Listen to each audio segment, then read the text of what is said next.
Welcome to the Starting Over Podcast. I'm your host, Edward Shelton, aka Dark Logos, and this is a show where we look at the strategies, tactics, and mechanics behind the game of HeroClix. Oh man, sort of tired, sort of awake. Been playing Future Fight, been chilling, having fun, doing stuff with that. Also, big music like cram session for me. I ended up downloading Johnny Cash. Now I know some of you might be saying like, "What? Dark Logos, Johnny Cash?"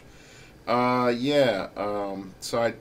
downloaded Johnny Cash mainly because I know this sounds silly. Like I think it's the Nirvana cover where he does "Hurt," and I just got the whole album. So I think it's American 4, the Man Comes or something, whatever.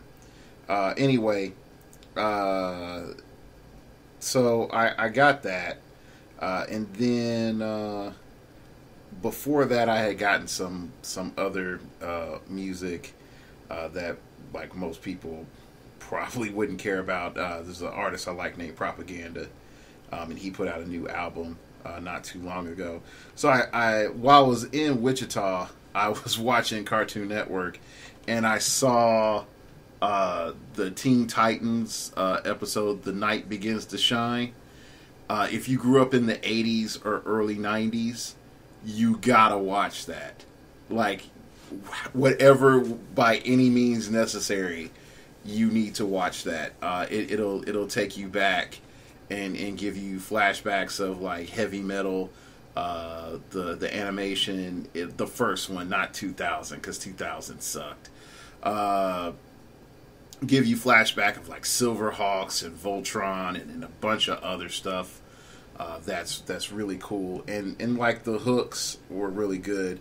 I felt it even has like CeeLo on the track, and then I ended up seeing, like, flipping through YouTube, that Romeo Santos had put out another album. So I'm like, bachata, gotta get up on that.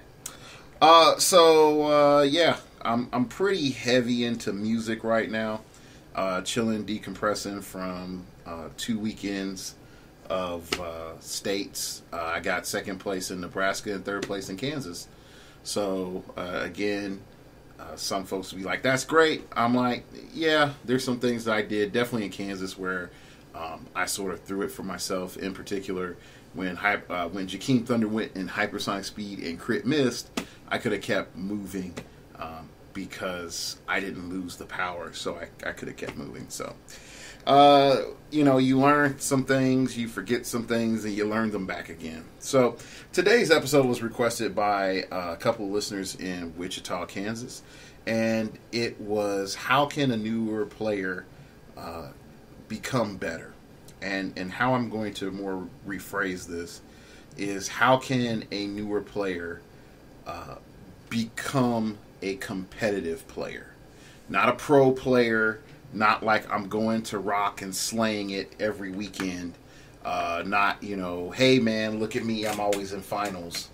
Because if I could, write that book, like, hey man, I'm always in finals, no matter the tournament, I would probably be a HeroClix legend by now, instead of just a personality. But we're going to break some of those things down and try to give you some basic building blocks for proceeding forward. And, if you're an older listener, some of these things I've said a bunch of times. It's good to, get refresher courses on them. So, like, if you're an older listener, you've been with me for a couple of years, yo, man, I'll see you next week. Like, for real. Like, if you want to just sit back and chill and listen, cool. But you probably already heard all this. All right, step 1, HeroClix Notebook. The HeroClix Notebook is essential. You need to be writing down what you're playing every week. You need to be writing down every team that you think of in passing. If you went to an event and you played it, you need to write down like how did the team do? What did you face that actually caused you problems, and any things that you noticed? Is your tempo off? By tempo I mean like, wow, I have like 8 pieces, but I have no leadership, and I don't have any passive effects like perplex or prob or outwit, and I don't have any carriers. So my team just sort of clunked around and my opponent ripped it apart because there's a bunch of fragile messes around the map. Okay, that doesn't have any, cohesive, tying together unit, whether it be transportation or passive effects. So right there, you just like, I had a horrible time. This is why. Now, a lot of people just stop at, I had a horrible time. This team sucks. Never play again. Huzzah. Okay, and that's bad. You can't do that. But the HeroClix notebook is essential for showing and documenting your growth. And you'll come back after a couple of months, and you'll look at what you were building the first month, and you're like, oh man, that's bad. I'm glad I'm building a lot better now. You come back in a couple of years, you're just like, oh my gosh, what was I thinking at that period of time? Like, why was I so preoccupied with Thordis? That does not make sense. She sucked. Okay. So that's the first thing that I would tell you. The only way you're going to get better is by documenting what you're doing. If you believe that you can go out there and just become better and not have any regimen, like, good luck to you, buddy. May the chaos gods be with you. Don't summon Cthulhu at my tournament. Okay, because that's what you're really asking for. You're asking for whim, chance, and fancy to rule your HeroClix career. No, it doesn't work for me. If you want to go down that path, cool. But I don't think you're going to end up in the World Championship. Okay? And if you do, hell, write a book. Write a book. All right, so that leads us to our sort of second thing that you need to do. And you're doing it right now. You need to listen to a lot of media. Now, I know some folks be like, Dark Logos, I got kids, man. I ain't got time like that. And that's cool. You ain't got time like that. But you really want to ration out some time to listen to a podcaster you like. I know, like, I appreciate people listening to me. I'm going to give you my top recommendations of HeroClix podcasts that you need to listen to. Not necessarily because I know these people or that I have, been on their shows or anything, but just overall, from an information perspective, they are the better ones, I feel, right now that you want to listen to. Number one, 2 Clicks from KO. Aaron Cantu does a top-notch job. One of the best podcasters in HeroClix, bar none. Okay, so good intro, good music, rather entertaining for solo shows and interviews. He covers everything pretty well, and he's going to break down his perspective on the meta. Number 2, Critical Clicks.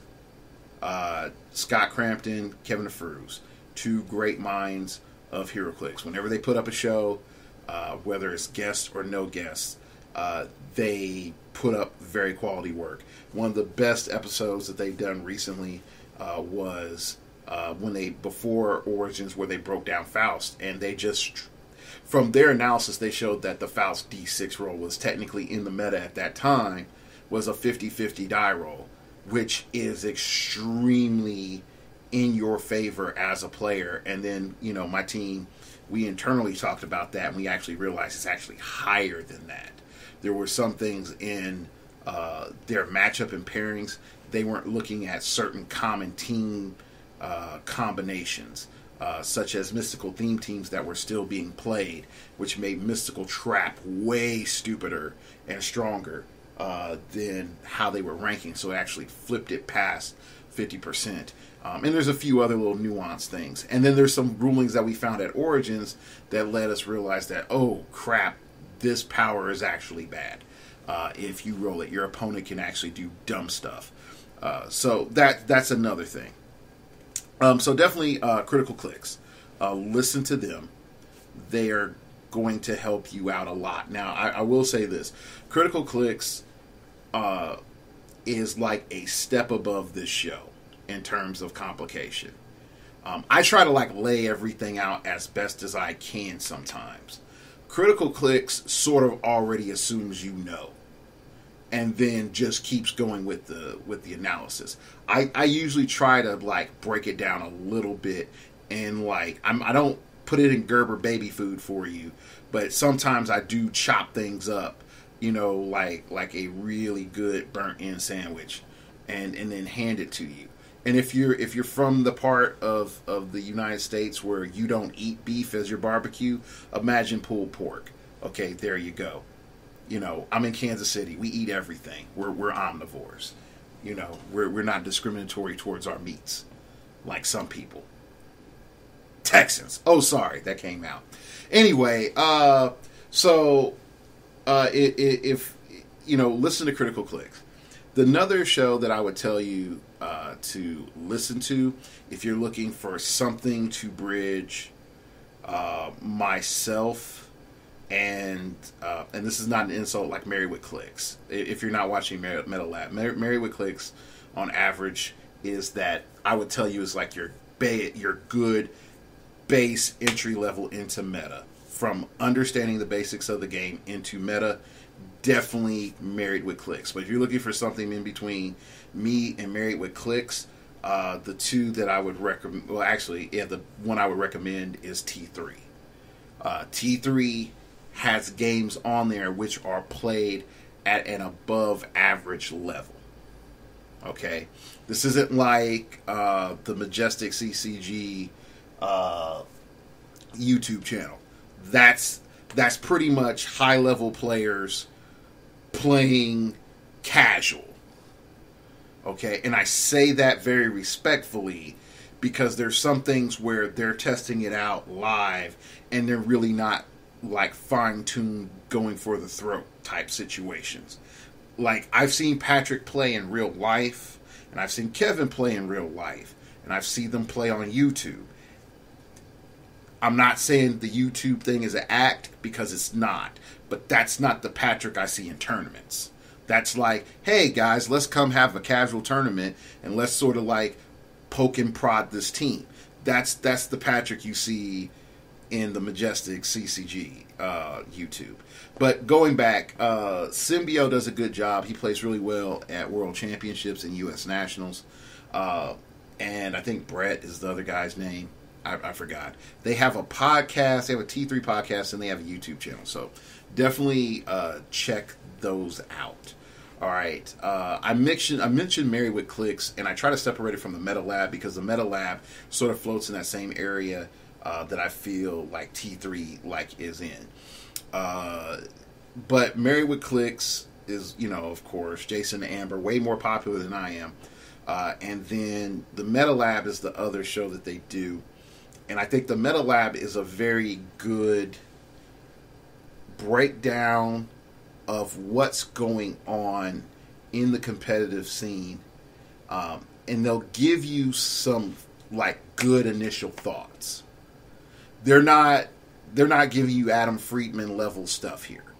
Okay? They're not giving you like, oh, look, on this square of this map with these three figures, you can't be targeted by an attack, and Jakeem has to sit there, you know, for functionally 3 turns, and you get to hurt him, or you just win if, you know, blank situation occurs. That's like Adam Friedman level of thought.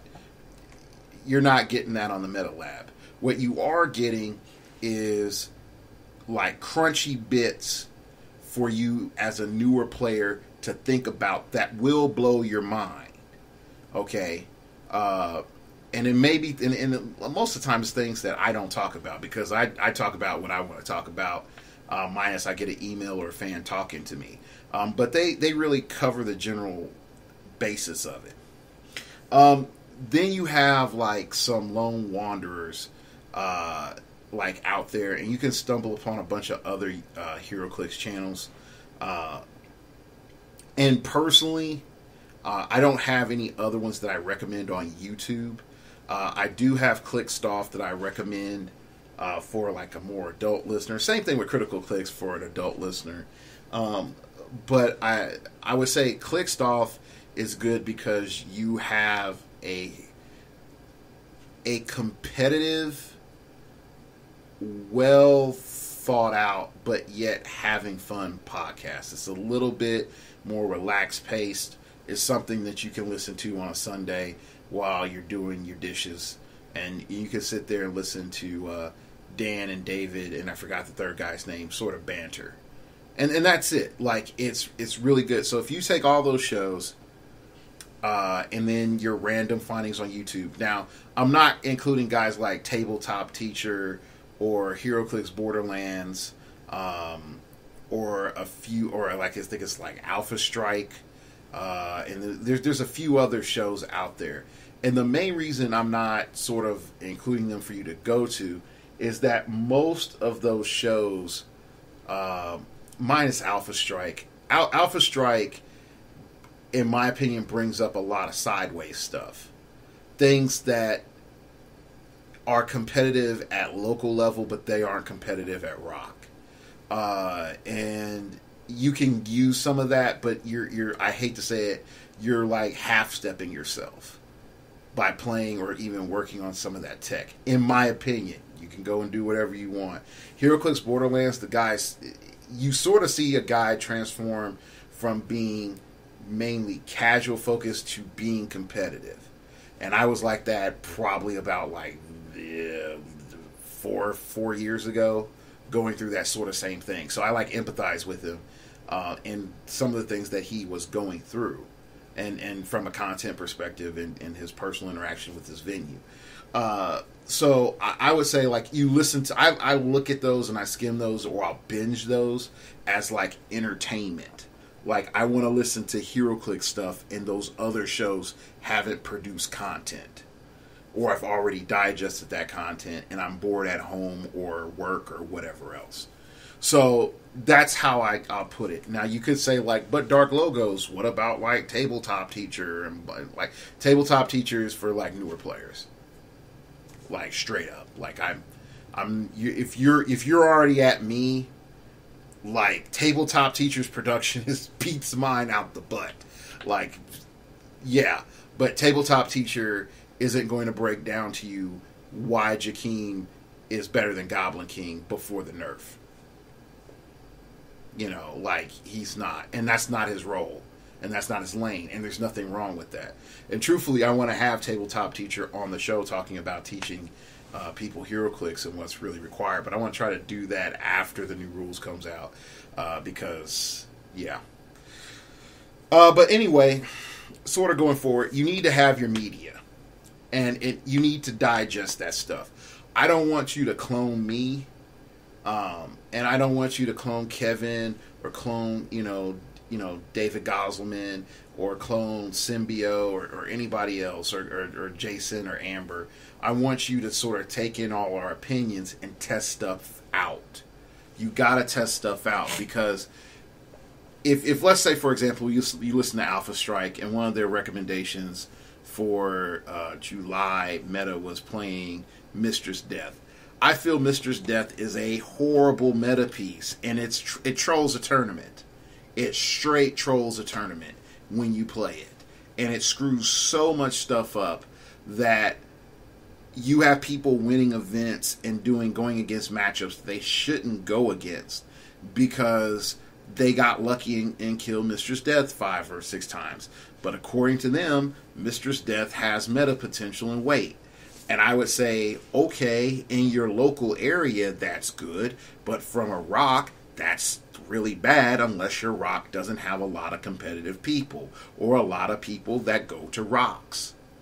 Because I'm sorry, if I deal with that with Jakeem, I'm going to farm her to the point where once I kill her for the second time, it's almost impossible for you to score enough points to win. Okay, if I score her 3 times, you have to wipe me to win. And and that's the truth of it. This isn't drones. But again, like I said, you could already see, like, from an analysis perspective, I already have conflict with their analysis. Okay. Now,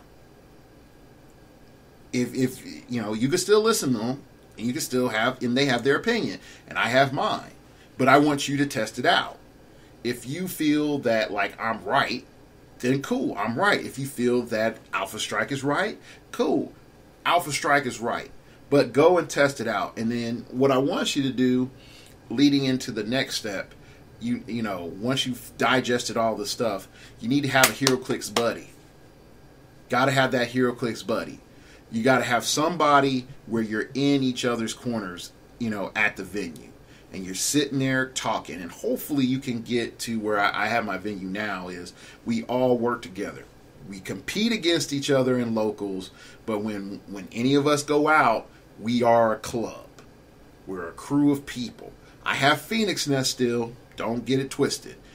But if I go out to an event and there's none of my teammates there, and it's usually like WKO or some rock up north, or in Kansas in this case, you know, and one of my locals want to, you know, tag along or something, then we're the team. It's not like, oh, this is Bill, he came with me. This is Seth, he came with me. They're going to do their own thing.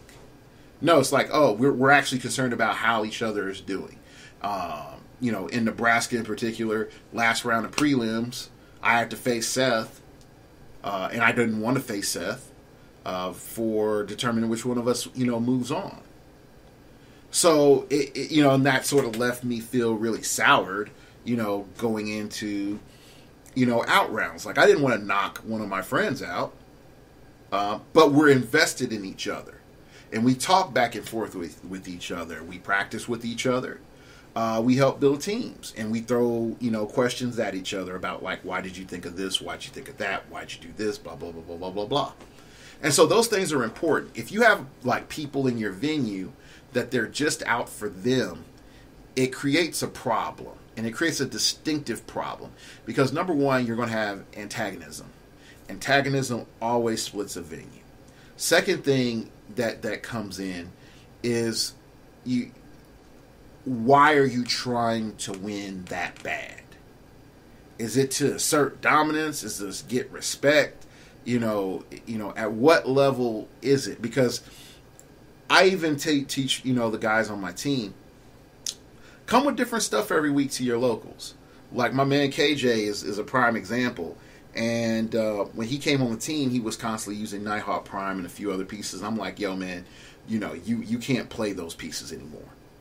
You got to play this. You got to play these other things. And each week, we were building new teams to the point where he continued, you know, on his own, building new teams each week, and he wasn't repeating the same thing or using a lot of the same figures consistently. And so what we saw was a diversity in growth, diversity in skill set, and then walking down that path of mastery, which is really important. So if you have that antagonistic system where there's the guy that always brings Jakeem every week, and contrary to popular belief, I don't bring Jakeem every week to go play. I bring Jakeem when I'm serious. I'm not fronting. When it came time for that Black Panther, you better recognize I brought Jakeem. Oh, gosh. Don't play. I told everybody I'm walking away with that Black Panther. But yeah, anyway, sort of going back. But you have to see, like, all right, man, you know, super competitive guy. Why are you super competitive? You know, why are you super competitive with us? Because at this point in time, we just don't like you. Like, and that's something that needs to be honest. You need to just flat out say, like, yo, man, we just don't like you and we think you're a blank. Because you do these things and you're trolling us, hurting us, or are you afraid that we're going to get strong and then we're not going to respect you because you're, you know, too young, too old, whatever. And sometimes it might be a positive conversation. It might go sideways, whatever. But you got to make it so that everybody is on the same team of moving forward. If being competitive means, everyone growing together and becoming better, and then going outside of the venue to display the skill set, then that needs to be the goal. But if the goal is, this one person says, I'm the best player ever and ever always, the end, amen, it's not going to work out. Then you have to move on to phase 2. And phase 2 is the organized body, versus the other elements. And I dealt with this with, my first student, Tom, where there were several people that were very antagonistic in his venue that just didn't want to work with other people. And it was like a father-son duo. And so what I end up having Tom do is just develop things, have the HeroClix Buddy, mind you, somebody else that he can work with and practice with on a local level. But we just started just developing things that were like space age. And these guys were Stone Age. And just imagine the conflicts that happen. Oh, look, I have Chase Thanos. Well, screw Chase Thanos. I have Thor, and once my Thor activates, I'm able to get this cloud effect where you can't target anybody within 7 squares. So you can't yank me. And I have Beta Ray Bill over here, and then I have all these Batman people and wild cards. Come at me, bro. What you gonna do? And Beta Ray Bill has the utility belt. Now he's got Batman team ability. So he's stealth too, and you can't draw line of fire to him. Okay, so it's like things like that where you understand that you have a constant conflict, and you don't use that conflict for vengeance. Please let me make this clear. The conflict is not for vengeance, because then everybody looks like a donkey's butt. Okay? Just prime looking and sometimes smelling like it too. But the conflict is to refine your skill set and make it better. If this guy's not going to let up, then understand, okay, I can't make mistakes. I need to be on it. I need to own my mistakes. I'm going to be punished for my mistakes. But at the same time, you have to know how to punish him for his mistakes too. Oh, you're taking 8 minutes on the clock? Judge, you forgot to call, entity powers. You don't get them. And it seems like, well, that sucks, Dark Logos, and that's not fun to play with. But it does make you a better player really, really fast. Now, I prefer everybody being simpatico, but I am not delusional. That's not life. Okay? That's not life. So you have to make your situation work out the best for you. Okay, so once you deal with your friends and your venue and all that other good jazz, the next thing that you need to do is decide where your HeroClix adventure is going to go. What does your hero's journey look like as the mosquito floats around my head? All right, so are you going to go off on a huge adventure where you're going from state to state to state, playing against new people, every day for a week? Or are you, looking to go to a rock and, in another complete part of the country? Or are you looking to do something more, reasonable, of like going to a new venue that may be like an hour away and playing HeroClix there? Or maybe going to another venue in town that you've never been to. Stuff like that. I usually end up telling people is that the moment where you're the best player in the venue is the moment that your venue's too small. The moment you're the best player in the venue, your venue's too small. You have to leave the venue. The problem comes in is that when people thrive off of the power, the attention, the notoriety, the status of being the best in the venue, then everything goes sideways. that's when you actually see the shrinking of a player. But their perception is that they're still like a T-Rex, when in actuality they're somewhere around the size of a Ford Focus. They're still pretty big, they can still move their weight around, but you know what? You're not as scary as what you used to be. Okay? So, that's another thing to sort of keep in mind, is that you need to leave. Now, at the same time, have reasonable goals of what this adventure is going to do. If this is just to expose you to the world and help you see how big it is in terms of tech and skill level, then great. But if it's just to be like, hey man, I just want to check out what's over there, dog. Yeah, check it out. Oh, taking pictures. Okay, you see that? You see that? That's a Adam Yacht Team, Sodom Yacht Team. Yeah, I like that. All right, cool. Let's go over here. Go to this next place. Oh man, there's a Banshee team. Prize Support Banshee with Prize Support Polaris and Prize Support Havoc and a few other X-Men. That's pretty cool. Oh my gosh, it's a Swarm team. Oh, cool. There's a Deadpool team over there. Okay, cool. Oh man, I like that. There's a Cannonball team. I don't know what that Guardian team is doing there, but I'm watching it. Like, if you're constantly in that mode where you're like a tourist on vacation, you've already lost. You've wasted your time and money. You need to be mindful of little things that are more important than the big things, like technique, placement, tempo, how players are utilizing pieces, why are they utilizing pieces. You need to have active conversations with your opponents about their mindsets and why they think the way they think. Okay? And even when I face teams that I'm like, what the heck is this? Why did you play this, man?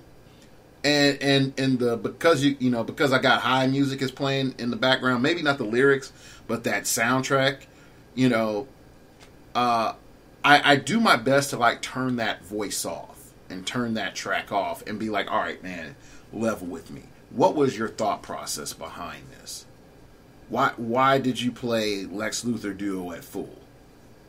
Lex Luthor and Joker duo at full. What went in your mind? I really want to know. Okay.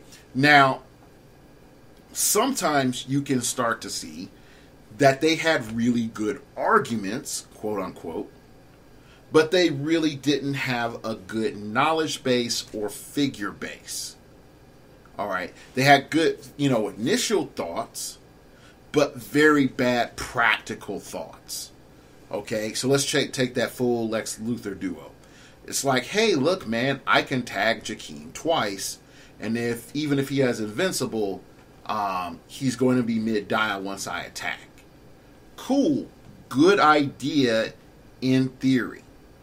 How are you going to get the duo in place? How are you going to be in a position to tag Jakeem?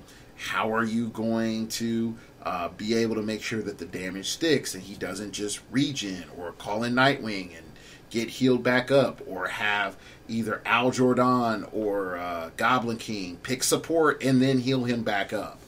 What are you doing to actually make those two attacks turn into a victory condition or start to move the gears in your favor? So a lot of people have a lot of good framework, very poor application of framework. Okay, so you need to just hear their reasoning, because sometimes their reasoning can help shore up your framework. Some of the best conversations I've had in the last few years, and then I can just be realistic with you on them, have been with Kevin DeFruz, PJ Bolin. Those two, there are several conversations I've had with them, but those two, in terms of framework, have given me a greater understanding of the philosophy behind building a great team versus stumbling into a great team. Okay, you can just stumble into the pieces and not know fully why all of it works the way it does. Okay, and not net deck, mind you. You're creating something. This is the first time the set was out, and you're just like, bloop bloop bloop. Here's my ideas.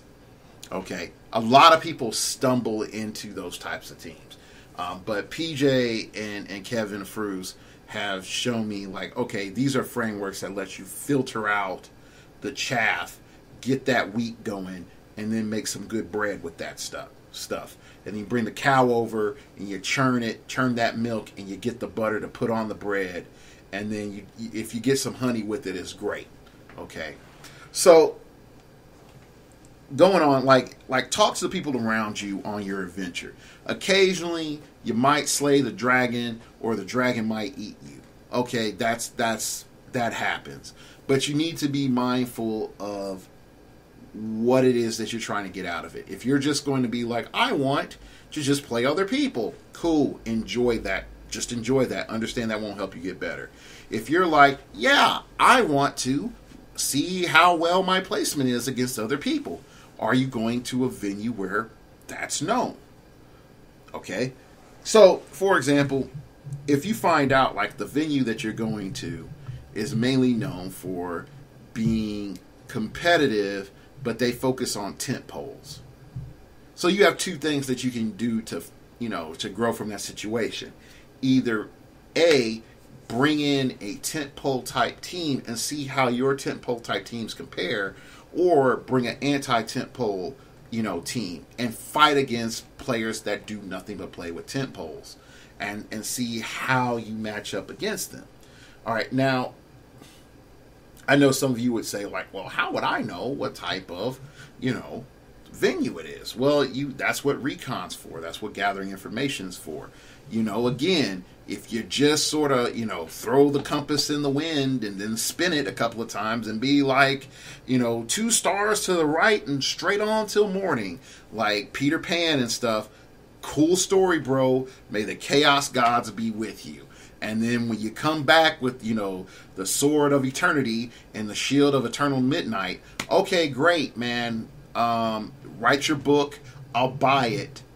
And I'll see how your adventure turned out. But for everybody else, that won't work. It won't work. And you'll be wherever the sea tosses you. So you need to know systematically, like, what are you working on? Okay? And when you go to a place, what are the elements that you're focusing on? And so for me, I usually break it down like this. I work on, like, mainly placement. Then I work on tempo. After I work on tempo, and this is after team design. Okay. So I usually work on placement. Then I work on tempo. Then after I work on tempo, I start looking at threat assessment and always revamping how I'm looking at threat assessment. Okay. Once I move on from threat assessment, then it's progressing to end game. And progressing to end game is way more complicated than what I'm making it out to be, because you're doing everything you can to resolve the game. Now, I know some folks will be like, well, Dark Logos, that's easy. The game just ends. It does it itself. Why is that complicated? Pure and simple, the methods in which you employ, again, you can follow the chaos gods, and they can lead you to many ways of a resolved game. But when you start looking at people that are more systematic and consistent, you'll start to see several tones that come up that lead to resolution of games. And again, this is not a slant on Patrick Yapoko, but Patrick Yapoko I've seen play World Championship games versus Patrick Yapoko on the stream. You're getting about like 60% of Patrick. Because Patrick takes the games, and I've seen this in World Championship games. He starts the game, and the game is very wide open. And every move he makes narrows the field of possibilities that the opponent can do, and then leads to an inevitable conclusion. That's one of the main reasons why he by far is one of the top 3 players in the world. Like, if someone was to say Patrick Yapoko was number 5, I'm like, because you got high, man. Your list is flawed on so many levels. Okay, so if we look at it, when you start before looking at the resolution of game, you have to understand like what your team can do, what pieces that you need on the board for resolution of game. What if certain pieces are not on the board? What does resolution of game look like in your favor? Not that you're like, oh yeah, I just lose because I lost my Jakeem, I lost my Superman, I lost my Mega Batman, you know. No. If you're looking to win, you have to say like, I have 3 pieces left on the field. What would I do to resolve the game in my favor? What has to happen? And what's the likelihood of those things happening? If you go through your mind, it's like the only way to win is if I crit hit and he crit misses next 5 attacks, then I win. No, that is not resolution of game. That is bad. Anyway, but you work on resolution of game, and working on resolution of game is a stronger skill set because it lets you take on players of higher skill level than you and actually bring you close to parity. I didn't say parity, close to parity. Okay? And I'm saying this if you're an intermediate player. Okay? And you're trying to get better and you're traveling that path to mastery. Alright? A lot of teams are designed and built not around how they're going to resolve the game, but just that they're there to fight. And that's dumb. That's dumb. And we all start there, and we all spend some time in that land. Like, yeah, I got Nick Fury, I got this Oliver Queen, I've got these apes, these super ape pogs, and I've got Domino, 25-point Domino. I'm going to be killing everybody. Yes, that team could fight. It's functionally okay. It's not the best.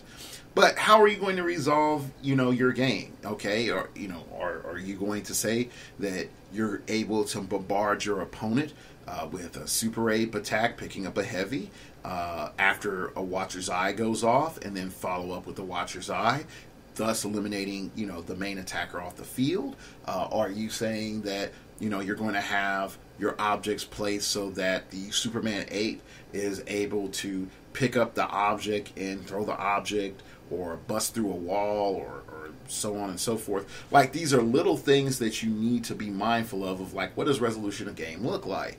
And how are you getting there? Like, oh, Superman Ape is a taxi for Nick Fury. Okay, cool, that makes sense. All right, great. So that gives us some mobility for Nick Fury, and then I have Hypersonic Speed Flash running around picking up objects and throwing, lights and heavies like, chimpanzees do poo. So now you start getting a structure, and you're like, all right, I go after this, I go after this, I go after this, I go after this. They should be dead. Boop, boop, boop, boop, boop. And if you go back and you look at some of the older shows where I talk about scripts, you can see where the script making part comes in. But again, scripts only have a lot more strength in the opening game to lead up to narrow conclusions versus scripts at in-game resolution, because the situations at in-game are not as finite in your variables as it is at the beginning of the game. At the beginning of the game, the only known variables that can pop up are placement of objects, the map, the placement of objects, and now the placement of special terrain. And then your opponent's team. Those are the only 4 variables. Okay? Everybody's on click 1. Unless there's some weird new mechanic where you can start on whatever click you want, future listeners or whatever. Okay? Everybody's on click 1 or the starting line click. You go from there. Alright? And I know some folks say, but I can use this resource and then I can replace the character with blank. Again, you're starting from a fixed position. But I've talked about resolution of game and scripts way too long. Let's just move on. So you've come back from your adventure. You need to have somebody that you talk with. You need to talk with your HeroClix buddy. You need to debrief. You need to talk to him about what happened. You saw the dragon. You had a conversation with the dragon. He showed you the art of fire eating, and he gave you a nice scarf and made your hair go red. Okay, great, cool. That's the cool story, bro.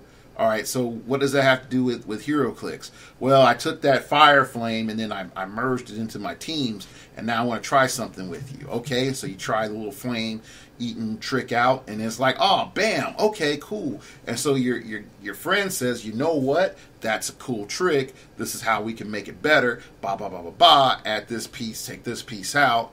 Boom, boom, boom. Let's play. Play again. Oh man, it's explosive fire dragon volcano breath attack. Okay, great. I like this. All right, when can we use this? Will that fit, against the meta right now, where there's 18 freaking dwarves that are running around in the meta? All right, can this work? Or are we stuck fighting Supermans and this works? Like, oh well, let's try that out. Let's try against the 18 dwarf defense. Let's try against the Superman attacks. Let's see what happens. Okay, the debrief is important because you look at the knowledge that you took in and then really break it down and review it.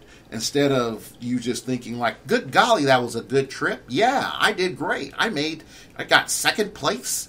I got in the finals, man. It was the first time I got in the finals outside of my local venue. And I felt like I just did good. It was an overall positive experience. Be real. Like, was your placement crap? Did you get lucky?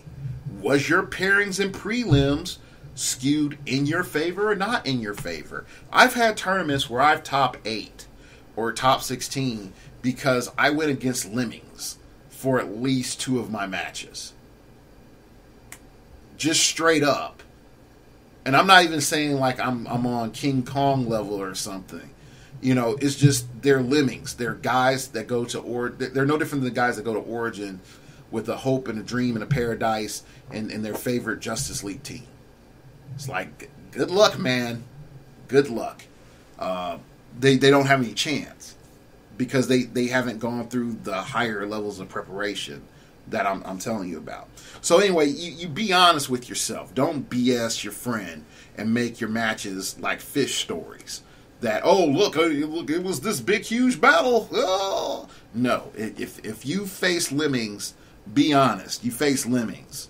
And that's how you made top 8. And then you had a fight from top 8. Or you fought somebody in top 8 that's like an evolved form of a Lemming.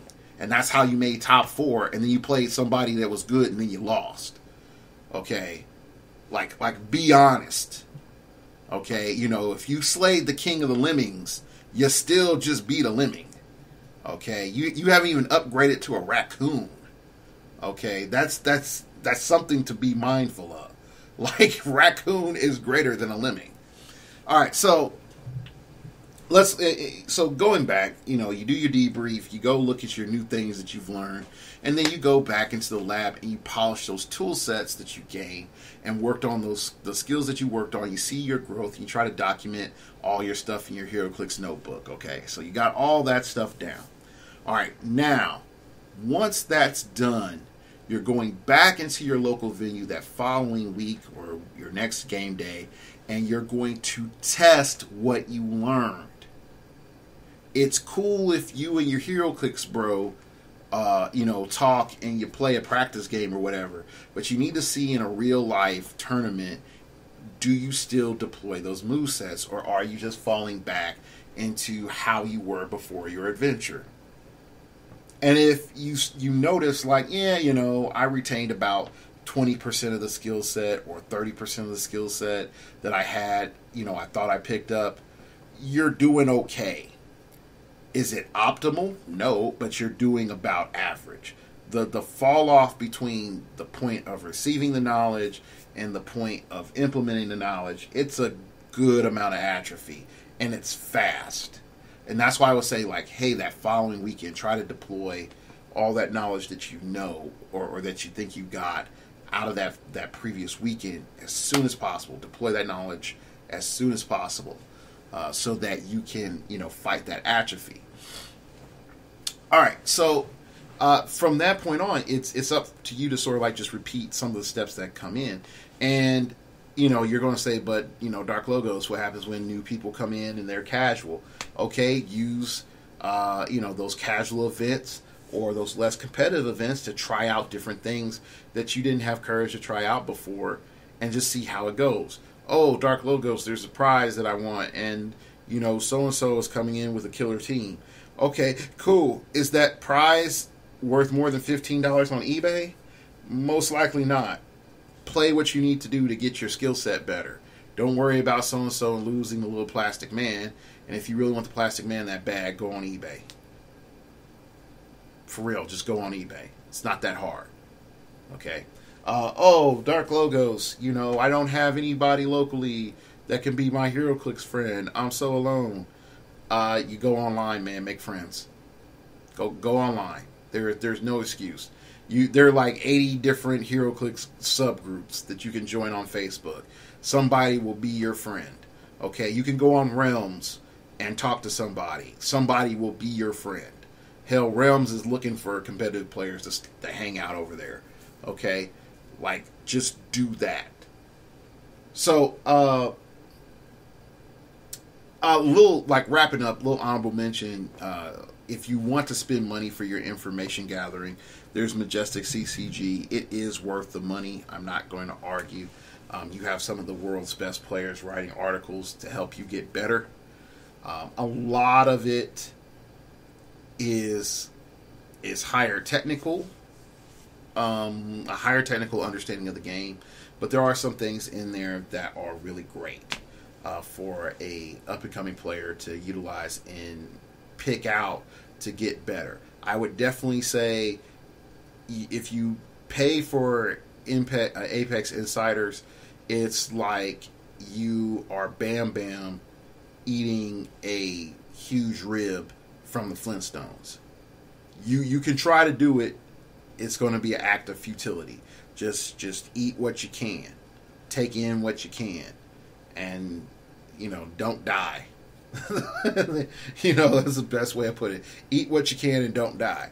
That's the best way I could put it. All right, so that's it for today's episode.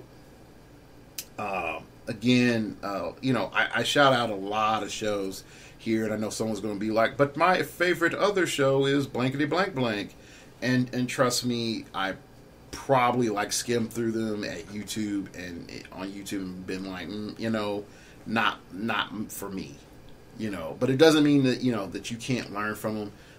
But I've also been a HeroClix personality long enough, like almost 8 years now, which is sort of sad when I put it like that. But almost 8 years now, I've listened to a lot of crap, like people saying hypersonic speed and flurry works together type crap. So I'm very particular of my YouTube content for HeroClix that I watch. But yeah, if you found me by accident and you're starting off, go watch Tabletop Teacher. Go watch Glass Cabinet Films. Go watch Married with Clicks. Come back to me in 3 months. I don't got ads going, so it's not like I'm begging for viewers, okay? Go watch them, okay? And you're going to learn a lot, and then come back to me. If you come back to me and you started back here, thank you very much for having the patience to listen to this twice. But if you feel like you're intermediate and you're getting better, or you're trying to get better, then this is the place to start. If you're an older listener and you're just like, yep, I've heard all this stuff before, thank you again for your patience, and I hope this was entertaining on your Monday commute. Yes, or you're being at work on Monday, and yes, Devin, I am talking to you. No evil eye there. I am talking to you, Devin. Devin is a long-time listener. He did the graphics for the show, for the backdrop, the splash backdrop. Also, this other cool cat did the logo. Actually, pretty much all my stuff has been done by fans. The music has been done by fans, and then my little icon was done by a fan. Joachim Adler, great guy. He did HC Maps.Jimdo, and then unfortunately, I don't know what happened. Just sort of stopped. But Anyway, that's it for today's show. I'd like to thank you all for listening. I hope if you're looking at competitive, I hope I didn't scare you off competitive, but I'm not going to like soft shoe you and be like, you know, you grab your dice and your team and have a dream and have the heart of the cards and you'll be a Pokemon master. Like, no, man, there's work. It's work, and you'll get results in time.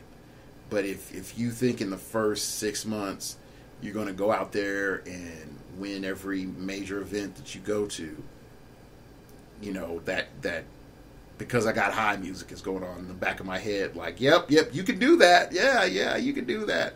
Heart of the cards, buddy, heart of the cards. The rest of us aren't on that trip. If you want consistent results, you're going to have to put in work, and you're going to have people with you. And if you want to stay in the upper echelons of HeroClix play, you got to be on a team. I'm not going to front. You can have like a light rock where there's nobody that's from a competitive team there and win. But if you go into a serious tournament like Tulsa or Vegas, Vegas because that's where Rock Nationals was, but it's actually going to be in LA this year. You know, was it Kokomo, Dexter, Missouri, Little Rock, Arkansas? Like you go any of those. What was it? Space Cadets in Texas. Like you go any of those places where there's teams, you're screwed. Like top 16 is going to be people from teams. Like Worlds was like that this year. Top 32, over half the field was people that were on teams. So yeah, just no, there's no front. Like if you want to be in the upper echelons, you got to get on a team. And I don't know who's recruiting right now. I'm not. But yeah. All right. So thank you for listening. You can follow me on Twitter at StartOverPod. It came from outer space and told me, man, you gotta train more using XCOM because that playing XCOM 2 has made you a way better HeroClix player. Yeah. So yeah, XCOM 2. Shout outs. You can email me at startingoverpodcast@gmail.com. That's startingoverpodcast@gmail.com if you wish to opine. Keep it piffy, keep it interesting, keep it awesome, baby. Tell me what you think of the Elseworld set, and also tell me what you think of what your best advice for new players trying to be competitive, other than have fun. And if you want to donate to the show, you can donate at startingoverpodcast.blogspot.com at the grave site of my former blog. And you also can look in the link below and get a shirt. I'd like to thank you all for listening. And remember, we all have to start over